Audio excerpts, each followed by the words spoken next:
Hi everyone, I'm Clay Stone, Associate Production Director of WoW Classic. Welcome to our Season of Discovery Phase 3 preview. As our team has shared in the past, we have been blown away by the reception to Season of Discovery, and we're so excited to share this sneak peek at what's ahead with you. So with that, let's take a look at what we'll be covering today.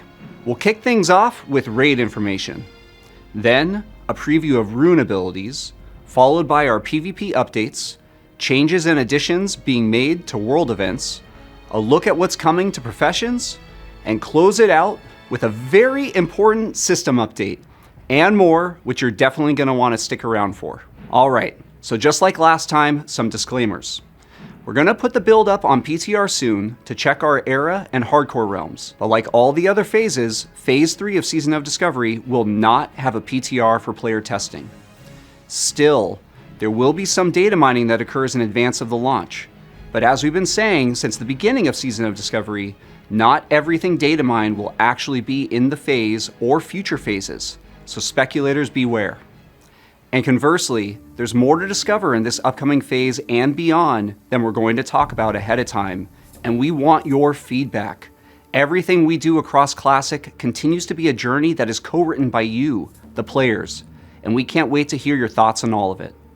All right, so I'm sure it is a total surprise that absolutely no one saw coming that the Temple of Atal Hakar, aka the Sunken Temple, will be our new and first 20-player level up raid. This raid is jam-packed with 8 bosses, tons of new items including new item sets, new and revamped epic drops, and up-leveled and rebalanced quest rewards. This is also when the level 50 class quests come online, which will provide a wide array of powerful items for each class. Jumping into a quick preview of a few of the bosses, the first boss in this raid is Atelarion, a massive berserker troll that acts as a bit of a janitor, cleaning up or potentially eating any person or thing that happens to fall down from the atrium above. If the fall doesn't kill you, this guy definitely will. Next up, we have a brand new boss, the Festering Rot Slime. This engorged, gelatinous monster inexorably patrols one of the outer rings of the Sunken Temple, consuming any wandering adventurers hapless enough to cross its path. A bit further into the raid, we have Jamal An and Ogam, a priest and an undead avenger, utterly dedicated to seeing the blood god Hakar return to the mortal world. These two will keep you on your toes and have a few tricks up their sleeve to keep the fight interesting each time you encounter them. The last boss in this preview is the mighty green dragon, Aranicus. Aranicus has been having a bit of a bad dream for the past few decades, and that dream is manifesting in our world in a variety of ways, which Nora will talk about in just a little bit. For those that make it to his lair, we can't recommend waking this big beast up, but if you do and are able to prevail, a lot of sweet loot will no doubt await you. Speaking of loot, here's a quick look at some of the awesome rewards you'll find inside the Sunken Temple. First up, we have a new take on the Drakestone item with a new Shadow Arcane spell damage variant. Next up is a rather unique weapon. Yes, it's an axe gun. Shamans and paladins have felt left out for quite some time when it comes to having ranged weapons, and short of Egan's blaster, there's not much for them. Now, you too can have a gun that you can swing like an axe or shoot like a gun, with a cooldown of course. It's unfortunately a bit slow on the reload. Lastly, we have a quick look at our tier tokens. Similar to AQ40, we'll have 2 different tokens with several classes on each. We really like the token system in Gnomeregan, but it sometimes felt a bit bad to be rolling against the entire raid whenever one dropped. So now we'll have 2 different tokens, and multiple will drop on each boss that can drop set tokens. And here's a quick look at some of the epic rewards. First off, we've got a glow up for the classic Embrace of the Serpent robe for healers.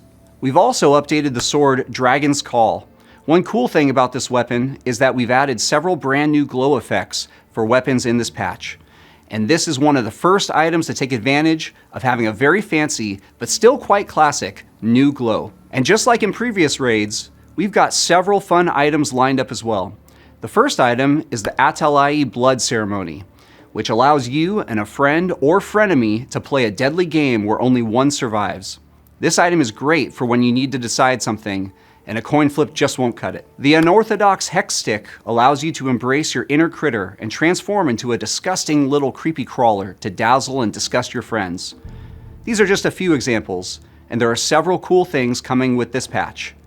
We've intentionally left the best ones for you to discover yourself. Lastly, one bit of feedback we took to heart this patch was that a lot of updated quest rewards for previous level up raids could feel a bit underwhelming.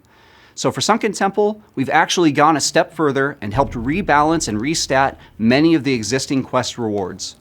The first example here is a Vanguard Helm, and you can see we've made it a bit more attractive to the classes that can use it, and Helm of Exile as well.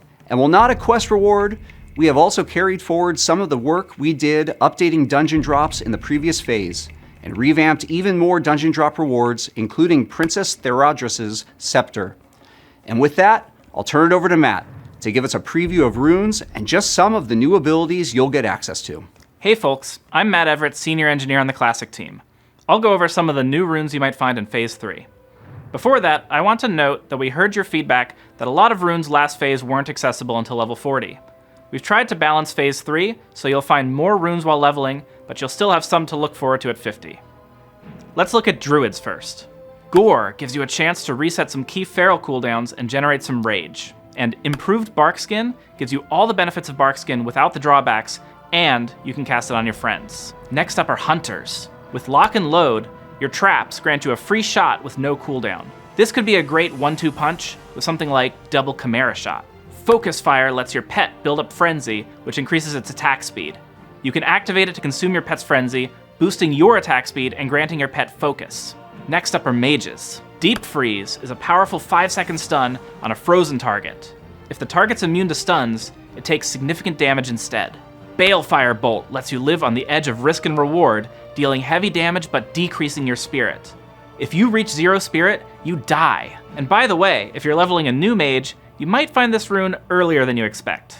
Paladins. Improved Sanctuary makes you even tankier, increasing Sanctuary's damage blocked and damage dealt back to attackers. Wrath lets you crit with Consecration and applies your melee crit chance to your Holy Shock, Holy Wrath, and Exorcism spells.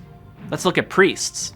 Pain and Suffering allows your Mind Flay ability to refresh the duration of Shadow Word Pain, while Surge of Light causes your crits to make your next smite or flash heal instant cast. Rogues. Honor Among Thieves is incredibly powerful, granting you a combo point each time a party member scores a crit. It does have a short cooldown, but you'll be swimming in combo points with this rune. Cut to the Chase makes it easier to keep Slice and Dice up by allowing Eviscerate and Envenom to refresh it back to its max duration. Next up are Shamans. When you deal melee damage, Mental Dexterity applies your intellect to your attack power, and then applies 30% of your attack power to your spells. Riptide is a fan favorite that instantly heals the target for an initial amount, and then heals for a similar amount over time. When you chain heal a target with Riptide active, it gets consumed to power up the chain heal. Warlocks. Pandemic makes damage over time spells even more overwhelming by letting them crit. With this rune, you can summon the iconic Felguards to supplement your stable of demon pets. The Felguard is a powerful melee damage dealer capable of both tanking and dealing out serious punishment. He's not the only new demon you can summon this phase, but I'll let you discover that on your own. Warriors. With Taste for Blood, your rend damage lets you use Overpower once per 6 seconds. Sword and Board gives your Devastate and Revenge a chance to reset Shield Slam's cooldown and make it cost no rage. This time, Warriors get a bonus rune. The much requested Gladiator stance lets you live that Sword and Shield Gladiator fantasy.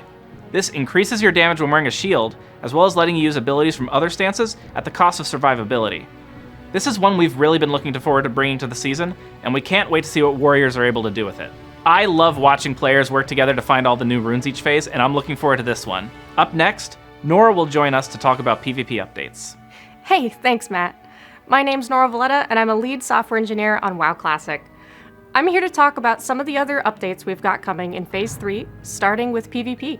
One of the things we've learned from previous phases is that PvP can be a bit rough when the only thing available is PvE gear that is generally set up with output stats rather than survivability stats. As a result, we're going to be introducing a brand new level 50 PvP set that requires ranks 5 through 7 to equip and earn. This is similar to the rank 10 and rank 13 PvP sets in that it's a full 6-piece set with appropriate PvP set bonuses. There will also be a starter set available from a new faction called the Emerald Wardens, but we'll go into more detail on them later on. Here's a quick look at a few of the new PvP set items. You'll notice that they are a bit more specialized and focused than the previous level 60 PvP sets were. Each class will have a variety of sets available to them, such that multiple different specs or roles are covered. We're also making a few adjustments to the Blood Moon event, including adding brand new rewards for level 50. We'll also be adding a new currency for the level 50 rewards called Massacre Coins, which you'll earn when killing higher level players in the event. We'll be retiring the Bloodstained commendations that are currently available from the Bloodcoin vendor. Any existing commendations that you have will still function after the patch, but don't hold on to them forever. They will expire after 2 weeks. We think it's okay if you're able to bank these now to give you a bit of a leg up on PvP ranking at the start of the next phase, but we don't necessarily want you to be able to hoard enough coins to get you all the way up to rank 14 later on when that rank becomes available. We'll have a new PvP Honor Consumable token for level 50 as well, purchasable with the new currencies. And how about some gear? Here are a few of the new items available via the Blood Moon event in Phase 3. Do note that the Headhunter's Barbed Spear is a warrior-only weapon. We also realized that ranged hunters may have felt a bit left out last time, so we've gone ahead and given them a pretty strong crossbow option in this round.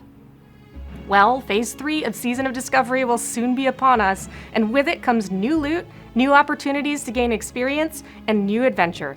Let's take a quick look at our new PvE world event called Nightmare Incursions. Picture, if you will, the 4 emerald portals scattered across Azeroth.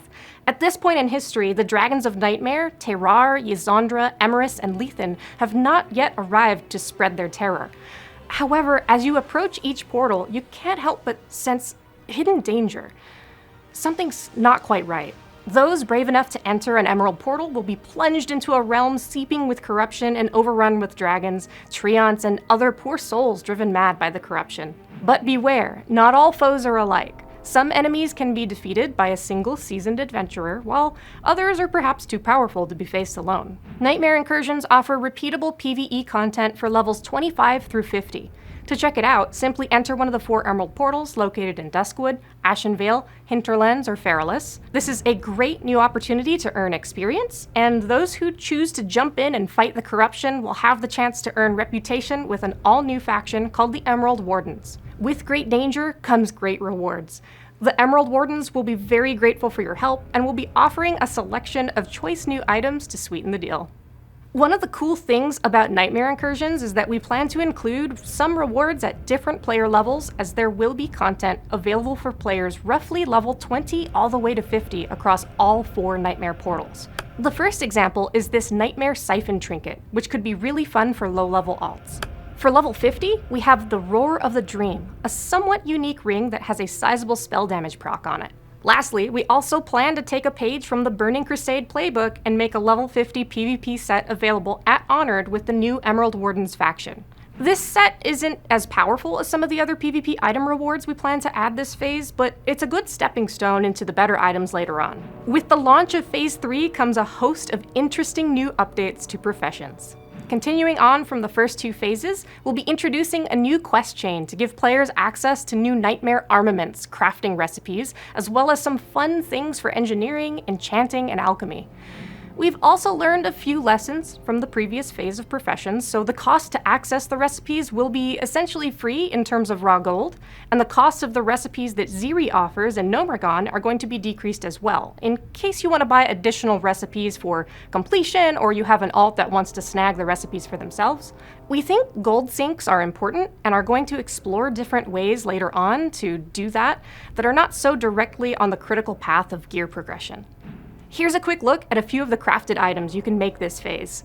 There are many more across various professions and for various specs and roles. As you can see, some of these items offer interesting new on-equip effects which are applied while you're under the influence of the nightmare. If you'd prefer to stay nightmare-free, we've got some cool new items such as the Void-powered Slayer's Vambraces, which can grant you immunity to fear for 15 seconds. We do plan to allow you to pick up specializations this phase, as well as allow you to level to 300 in each profession. Additionally, we've added a few new surprises here.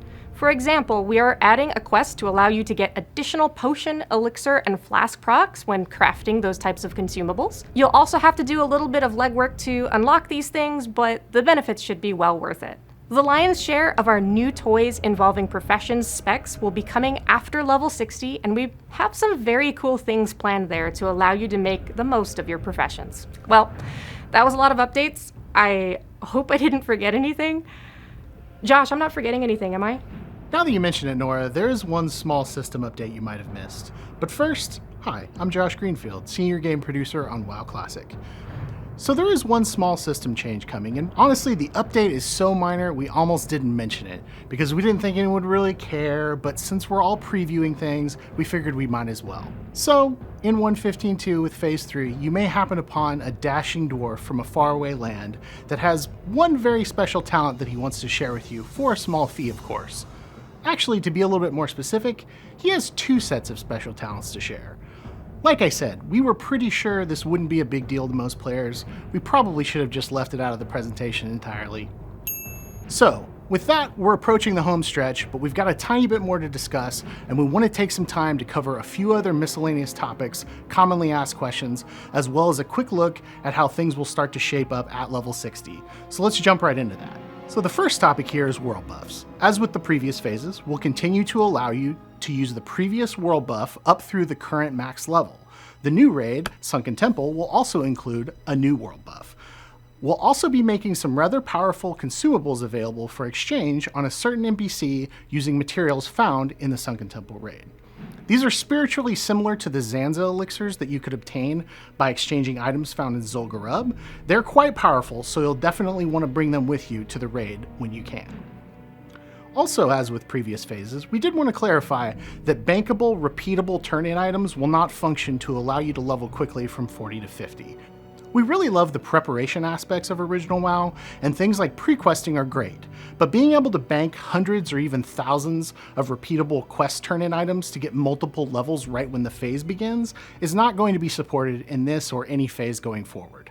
To be clear, this includes things like Marks of Honor, Wastewander water pouches, and the troll necklaces from the Hinterlands. One of the big lessons we've learned in Season of Discovery is how tricky it can be to balance the level up journey and the outdoor world, but to also encourage players to play multiple characters. It's tricky to manage, especially against a seasonal backdrop where the content phases are relatively short by World of Warcraft standards. To help out with this a bit, we introduced a very powerful Discoverer's Delight XP buff at the midpoint of Phase 2. And while that was effective at increasing the speed at which you could level alts, it didn't really help to reduce the fatigue that came with leveling your first main character. By way of a compromise, in Phase 3, you will earn 50% additional XP from all sources from levels 40 to 49, and this will be active right when Phase 3 goes live. This is just to give a slight nudge right away. It will still be a sizable number of hours to hit 50, but this will help move that along without feeling like you're either just flying through zones or conversely in danger of running out of quests if questing is your preferred leveling method. Note that the 100% buff from 1 through 39 will remain in place as well. Overall, we think that these buffs are a decent solution, but they aren't what we'd consider to be ideal. We're going to carry a lot of what we learned forward if we do something like this again, and maybe look at other adjustments we can make to help smooth the leveling curve in general. Additionally, as with Blackfathom Deeps before, Gnomeregan will give a sizable amount of XP for each boss kill, so continuing to run that with your guild will be a worthwhile activity when it is available to you. On the same token, we see Nightmare Incursions as a good quick way to get a good chunk of XP if you find yourself wanting a change of pace from your normal leveling routine. There's a lot of repeatable content that gives experience there. As for the raid release and lockout schedule, we've been thinking a lot about this, and we've decided to shift Sunken Temple to a weekly lockout, and it will be available right at the release of Phase 3, kind of similar to what we did with Gnomeregan in Phase 2. Players will have 5 full days to hit level 50 if you want to try and get in a raid during that first lockout, and then the raid will work like any other weekly lockout, resetting on Tuesday or your normal regional lockout day. We decided to make this swap for a few reasons. First, we've gotten feedback from players saying they would like to have a bit more consistency with their raid schedule, and with the raid size going up to 20 players in this phase, being able to plan long-term is even more important. We'll also talk about this a little bit more in the next few slides, but we're also thinking ahead to what the raiding landscape will look like once we hit level 60. That also informs this decision. Lastly, on this topic, we will be sure we are being generous with drops to compensate for this change. That's a good segue to talk about level 60 in-game. Since we're getting close to 60, we think it makes sense to dig into a few more details of what you can expect starting with Phase 4. This preview is very, very early and in no way comprehensive, but it's just meant to be a minor sneak peek at some things we have cooking. Again, to stress that much of what you will see here is still very much in development, and some specifics could and likely will change. This is more of a look at our general thought process, rather than the actual set-in-stone plans we have. As we alluded to a few slides ago, we plan to standardize raid lockouts from level 50 and beyond to a weekly reset. This includes things like Zul'Gurub, Ruins of Ahn'Qiraj, and Onyxia's Lair. We also want to ensure with our itemization updates, many of the items, even in early raids, remain relevant for a pretty good long time. Ultimately, this is a very classic approach, and many items you got even as your pre-raid best in slot, such as the Hand of Justice or the Savage Gladiator chain, remained good for several tiers, and we want to carry this forward. With this in mind, however, we know you will likely want to run several different raids a week, but we want to avoid a situation where logistics gets messy because you have to contend with a large number of irregular, unwieldy raid lock timers. By the time Blackwing Lair is out, for example, there's going to be a large menu of relevant things to do at level 60, and being able to plan and schedule activities on a predictable cadence is going to be very important. Last quick note on this, while Upper Blackrock Spire is technically a 10-player raid, it's never had a lockout, and that will remain true. It's essentially a 10-player dungeon and will remain that way. So go farm those Briarwood raids. Another very frequently asked question we've received is, what about weapon skill racial bonuses? From the start, we've suggested that you shouldn't need to worry too much about things like orc and human weapon skills long term, and that you should feel good about choosing whatever race you want based on their aesthetics or other bonuses that race gets apart from weapon skill bonus. Every phase, we get asked for a status update on this, and we just wanted to confirm that yes, the solution is coming at level 60. At level 60, you will be able to discover a method to essentially swap in and out up to 2 weapon skill bonuses for your character. So, for example, if I were a Troll Fury Warrior and I had a mace and a dagger, I could swap my passive bonuses to +5 maces and +5 daggers. Please note that these weapon skill bonuses do not stack with each other or with a certain race's normal passive weapon skill bonus. So in the same scenario, if I were a human warrior, I already get +5 maces from my racial skill, so instead I might want to use +5 bows and +5 daggers so that maybe my bow skill had a better chance to hit if I was pulling higher level mobs. Just like your racial skills, however, these passives will stack with any weapon skill you gain from items, such as Obsidian Edge Blade or Maladath Ruined Blade of the Black Flight. These unlockable passives will be available right at level 60, and while there will be a short discovery to unlock them, everyone who wants them will have access to them early on. Continuing that line of thought, yes, priests will also be able to unlock other races' unique priest spells as well, such as Devouring Plague and Fear Ward. We don't want to spoil how this will work just yet, but just like weapon skills, we do get asked about this a lot and wanted to confirm that this was also coming and would be available early on at level 60. There will also be discoveries tied to accessing these spells as well. So this is the last big item in our level 60 preview, and we think it's the most impactful, as items are obviously going to be a major focus of the new level 60 endgame. We're essentially totally revamping tier sets to add multiple variants for different specs and roles that each class can fill. We don't necessarily intend to make a full set for every single niche playstyle in every raid tier, as some classes could end up with upwards of 5 to 7 sets every few months. But we do want to try and cover a lot of the major roles as well as some new playstyles we've added to different classes so that most unique roles each class has access to get something cool at some point during their level 60 journey. Additionally, we plan to revamp many existing non-set dungeon and raid items at level 60, as well as adding new best in slot or nearly best in slot crafting options at 60. We think there's a lot of fun and interesting things we can do with the level 60 professions and profession specialization crafts, and we plan to expand on those to keep crafting more relevant for a longer period of time. Lastly, swapping profession specializations will be easier and more flexible, but will likely have a cost associated with doing so. We're still ironing out the final design for what this will look like, but if you're familiar with how this worked in Burning Crusade, that might be a good starting point to inform how this might work. Finally, here's a few quick examples of what potential new tier sets could look like. These are very much not finalized, so any of the stats or set bonuses could and probably will change. So first off, you'll notice we've got a tanking rogue set with a very interesting 8-piece bonus. We've also got a Shockedin Paladin set that really plays up key abilities such as Exorcism and Holy Shock. Lastly, we have a Boomkin set that really leans into some of the bonuses we've recently added to Moonkin form. Again, these are somewhat early on, rough draft versions of some of these items, but we think being able to make exciting new variations of these iconic item sets is very cool, and it's going to be a defining feature of the level 60 endgame. So with that, we're done with today's presentation. Thank you for bearing with us on this one, as it was a long one. We've had a blast on this wild season of Discovery journey with you so far, and we honestly can't wait to get Phase 3 into your hands, as well as provide a bit more information on Phase 4 as we start getting a little bit closer to that. As always, we want to express a heartfelt thanks from the WoW Classic development team.